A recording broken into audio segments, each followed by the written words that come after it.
আমাদের সাথে বসে খাওয়ার তোর কোনো অধিকার নেই। ওখানে যা পড়ে আছে তাই গিয়ে খা, যা। কি বললে তুমি? এখান থেকে আগে চলে যাও তুমি। এটা কি বলছো মা? আমি তো তোমারই ছেলে, আমি কি এখানে বসতে পারি না? তুই কি এখনো বুঝতে পারছিস না? আমি যখন বলেছি বসতে পারবি না, তার মানে বসতে কিন্তু পারবি না। আমি কিছু বুঝতে পারছি না। হ্যাঁ, তুই বুঝতে পারছিস না বলেই বোঝাতে হচ্ছে। এখানে যারা বসে আছে তারা কতটা বড় লোক, আর সবাই সফলও।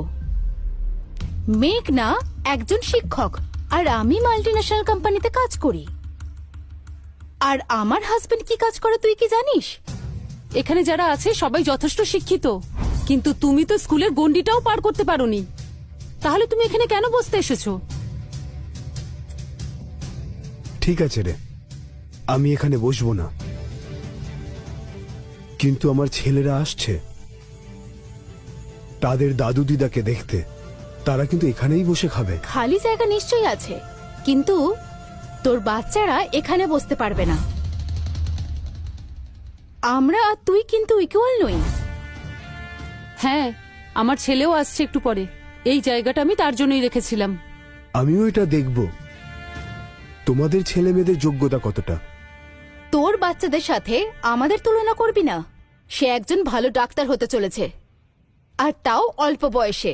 ওর ছেলে মেয়ে দুজনেই খুব ভালো পড়াশোনায়।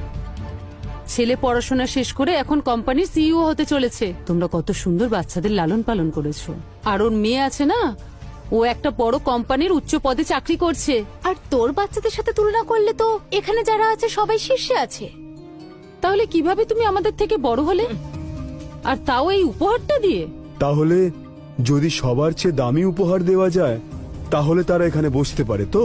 ও, ওই পুরনো ওয়াইনটা এনে এত সাহস করে কথা বলছো? না মা,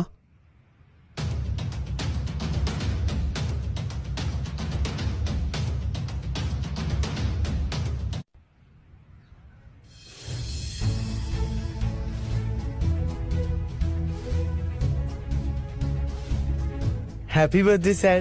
থ্যাংক ইউ। আমাদের বস এই উপহারগুলো আপনাকে দিতে বলেছেন। এটা একটা এক্সপেন্সিভ স্ট্যাচু স্যার, আর এতে দুষ্প্রাপ্য কয়েনের সংগ্রহও আছে। এগুলো কি? হ্যাঁ, তোমার 3 নাতি এই উপহারগুলো পাঠিয়েছে। তোমার পছন্দ হয়েছে? তুমি কি বলতে চাইছো? এগুলো তোমার ছেলে মেয়েরা পাঠিয়েছে? হ্যাঁ মা, আর ওই ওয়াইনটা আমার উপহার, আর এই উপহারগুলো তাদের। তোমাদের পছন্দ হয়েছে? খুব ভালো লেগেছে। স্নেহা, গিফটের দিকে তাকিয়ে